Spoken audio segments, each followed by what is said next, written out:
అందరికీ నమస్కారం అండి. ఇప్పుడు మనం వినబోయే ఒక సరసమైన కథ బాగా చూసుకో. రచన డాక్టర్ దుగ్గరాజు శ్రీనివాసరావు గారు. మరి కథలోకి వెళ్దామా? నన్ను బాగా చూసుకుంటావుగా అని శోభనం గదిలో రమ్య మాట్లాడిన తొలి మాట శ్యామ్ సుందర్కి షాక్ ఇచ్చింది.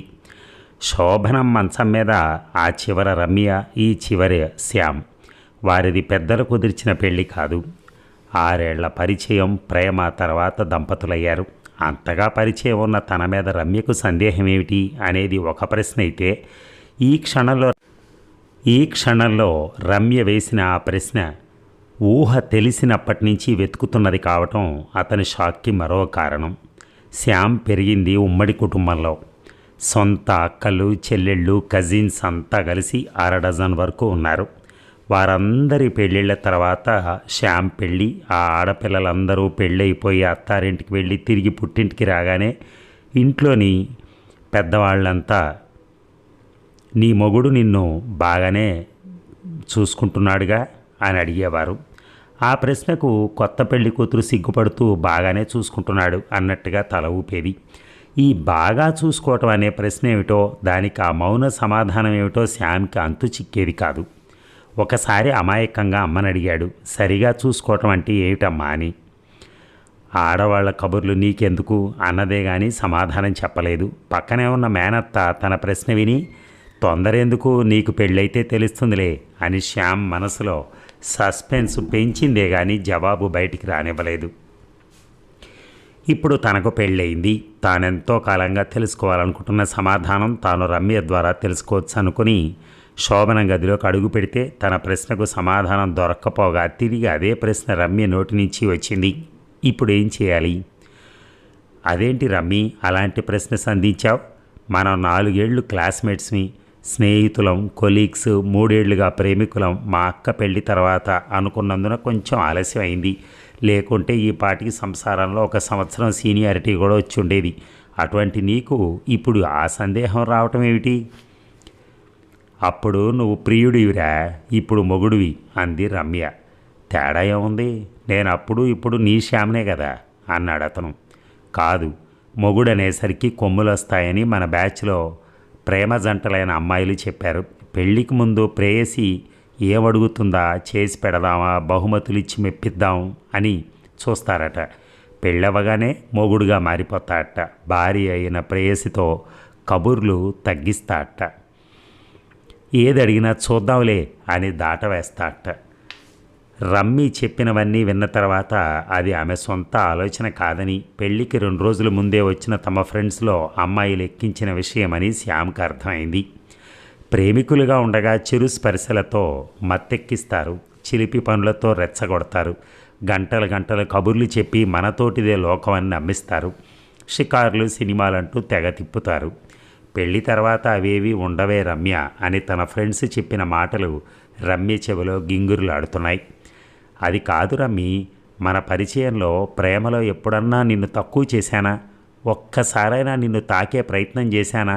చిలిపి పనులు, ముద్దు పెట్టుకునే ప్రయత్నం చేశానా? అన్నీ పెళ్లి తర్వాతేనని బుద్ధిమంతుల్లా ప్రవర్తించా కదా. మన ఫ్రెండ్స్లో ప్రేమ జంటలు ఎంత వెచ్చలవిడిగా తిరిగారో, ఏమేమి చేశారో నీకు నాకు ఇద్దరికీ తెలుసు. అవేవీ లేకుండా నీకోసమే నేనన్నట్టుంటే ఇప్పుడు నువ్వు నన్ను ఇలా అనుమానిస్తావా? నేనేసిన ప్రశ్నకి నువ్వు చెప్పేదానికి ఏమన్నా సంబంధం ఉందా శ్యామ్? నాకు పరిచయం ఉన్న రమ్య, నేను ప్రేమించిన రమ్మి ఎంత సౌమ్యంగా ఉండేది. నువ్వు ఉంటే నాకేది వద్దు, నువ్వెక్కడికి తీసుకెళ్ళినా వస్తా అనేది. అటువంటి రమ్మి నేడు తొలి రాత్రే ప్రశ్నల మీద ప్రశ్నలు వేస్తోంది. పెత్తనం చెలాయించాలనుకుంటోందా అన్న సందేహం మనసులో కలిగింది శ్యామ్కి. శోభనం గదిలోకి వచ్చి 1 గంట అవుతోంది. మాటలన్నీ సరిగా చూసుకోవటం చుట్టే తిరుగుతున్నాయి. దీన్ని ఎలా మార్చాలో అర్థం అవటం లేదు శ్యామ్కి. రమ్య మాత్రం తన మూడ్లోనే ఉంది. ఇలాగే ఈ రాత్రి గడిచిపోతుందా అనే బెంగ శ్యామ్ది. తొలి రాత్రి భార్యాభర్తలు ఇరువురు ఒకరి గురించి మరొకరు తెలుసుకోవటం చేయాలని, లైంగిక కలయికకు తొందరపడకూడదని అనుభవజ్ఞులు చెప్పగా విన్నాడు శ్యామ్. కానీ రమ్యకు తన గురించి తెలియని విషయాలు లేవు. తనకు రమ్య గురించి అన్నీ తెలుసు. అలా తెలిసిన తర్వాతే కదా రమ్య కాస్త నా రమ్మీగా మారింది అనుకున్నాడు శ్యామ్. తమ 6 ఏళ్ల పరిచయంలో కలిసి తిరిగినవి, మాట్లాడుకున్నవి అన్నీ గుర్తు చేసుకున్నాడు. అసలు ఒక్కసారి కూడా రమ్య మనసు నొచ్చుకునేలా చేసింది లేదు. ఆమె ఏం కోరుకుంటే అదే చేశాడు. ప్రతి అంశంలో తాను చూపిస్తున్న ప్రేమను చూసిన స్నేహితులు, అరే నువ్వు భార్యా విధేయుడిగా అవుతావు, పెళ్ళాం చేతిలో కీలుబొమ్మ అవుతావు అని ఆట పట్టించడం తెలుసు. రమ్య సేవక్ అని తనకు మారు పేరు పెట్టడం గుర్తుంది. ఇంత ఇదిగా ఉన్న నన్ను బాగా చూసుకుంటావుగా అంటుందేమిటి? అసలు బాగా చూసుకోవటం అంటే ఏమిటి? తనకెలాగో తెలియదు. సరే రమ్య కోరుకుంటున్న బాగా చూసుకోవటం ఏమిటో తనని అడిగితే పోలేదా తన్నే అనుకుని, రమ్మి ఒకటి చెప్పు, బాగా చూసుకోవటం అంటే ఏమిటి అని అడిగారు. బాగా చూసుకోవటం అంటే అంటే బాగా చూసుకోవటమే అంది రమ్య తడుముకుంటూ. అంటే నీకు తెలియదన్నమాట ఉత్సాహంగా అడిగాడు శ్యామ్. దొరికిపోయాను అన్నట్టుగా నవ్వి. నిజంగా తనకు తెలియదని, ఫ్రెండ్స్ బాగా ఎక్కించిన మూడ్లో అలా మాట్లాడానని అంగీకరించింది రమ్య. అప్పటికి ఇద్దరి మనసుల్లోని సందేహం తీరిపోయింది.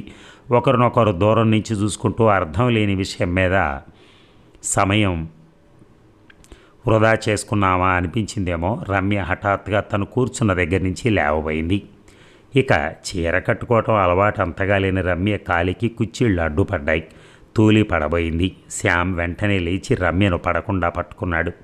ఒక చెయ్యి రమ్య నడుము మీద పడింది. రెండో చెయ్యి భుజం మీద పెట్టి రమ్యను ఆపగలిగాడు. రమ్య శరీరం జల్లుమంది. మనసు పులకరించింది. ఏమిటి ఈ మగస్పర్శ ఇంత మధురంగా ఉంటుందా అనుకుంది రమ్య మనస్సు. ఒక్క క్షణం కూడా ఆ స్పర్శను వదులుకోవాలని లేదు. తానున్న భంగిమను సరిదిద్దుకోవాలన్న ఆలోచన కూడా కలగటం లేదు. ఆమె నడుము మీద పట్టుబట్టిన శ్యామ్ చేయి మీద తన చేయి వేసింది. అతని వేళ్ళు తన నడుము ముడతల మీద ఆడుతూ ఉంటే శరీరం మెలికలు తిరుగుతోంది. తనకు తెలియకుండానే తన భుజం మీద ఉన్న అతని చేతిని పట్టుకుని, అవి అక్కడ కాదురా ఉండాల్సింది అంటూ మరెక్కడికో మళ్ళించింది. అవి ఎక్కడ ఆడాలో ఎక్కడ తాకాలో రమ్మే చూపించిన తర్వాత శ్యామ్ వేగం పెంచాడు. కొంచెం తలెత్తి శ్యామ్ వైపు చూసింది. అతని చూపులు 6 ఏళ్లుగా చూస్తున్నవే అయినా ఆ క్షణంలో కొత్తగా ఉన్నాయి. ఆ కళ్ళలో కళ్ళు పెట్టలేక తల వంచుకుంది. ఏమిటి ఎన్నడూ లేనిది శ్యామ్ను చూస్తే సిగ్గేస్తోంది అనుకుంది రమ్య. శ్యామ్ కొంచెం వంగి, రమ్మి ఐ లవ్ యూ అన్నాడు ఆమె చెవిలో. ఆ మాట పలుమార్లు విన్నదే అయినా కొత్తగా మత్తుగా ఉంది. మళ్ళీ మళ్ళీ వినాలనిపిస్తోంది. అంత ప్రేమించేవాడు ఇక్కడితో ఆగిపోకూడదు అంటూ రెచ్చగొట్టింది రమ్య. 2 చేతులతో లేపి ఎత్తుకున్నాడు శ్యామ్. అతని మెడ చుట్టూ చేతులు చుట్టింది. ముందు నిలువుటద్దంలో చూపించాడు. ఆ తర్వాత మంచం మీదకి చేర్చాడు. నువ్వేం చేయాలనుకుంటే చెయ్యి, నాది అయినది ఏదీ లేదు నాలో ఈ క్షణంలో అంటూ హమ్ చేసింది.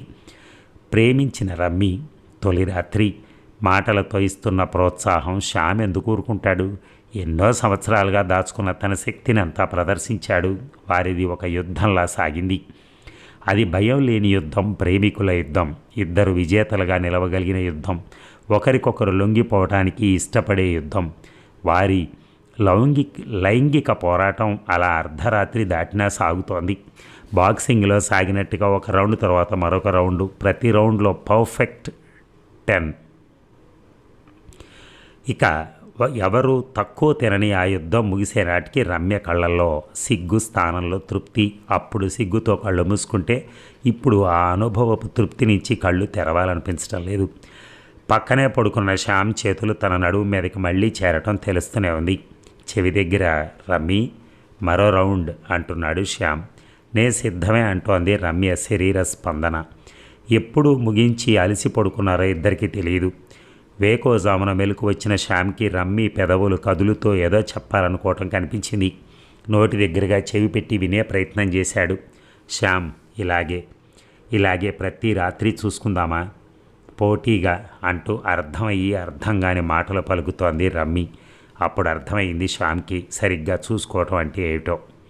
తాను ఎంతో కాలంగా ఎదురు చూస్తున్న ప్రశ్నకు బాగా చూసుకోవటం అంటే ఏమిటో పెళ్ళైతే నీకే తెలుస్తుందిలే అని మేనత్త చెప్పిన మాటకు ఈ తొలిరాత్రి సమాధానం దొరకటంతో మరోసారి రమ్యను బాగా చూసుకోవటానికి సిద్ధమయ్యాడు శ్యామ్.